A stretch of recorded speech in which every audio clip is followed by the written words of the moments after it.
Ventspils aizsargi arī pusargi atstrādāja aizsardzībā, panāca Jāni Nikaunieku, atbild Tofiks, Žigājevs, tālāk Pauļus, solaukumā, lieliski iespēja Ventspilī un 1-0.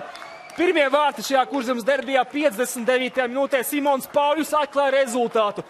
Ja pirmajā puslaikā neliels pārsvars, manuprāt, bija Liepājai, šo puslaiku labāk, tieši profesionālā ziņā labāk ir sākus Ventspils un šeit Žigājevs savu komandu fotografē ar buci.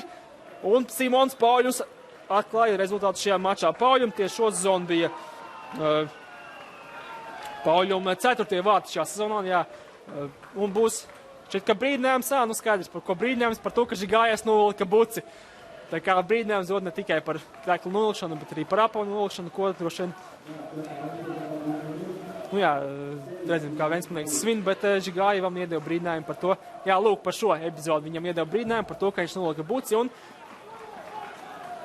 ļoti skaisti nofotografēja komandu. Šis jau varētu arī aiziet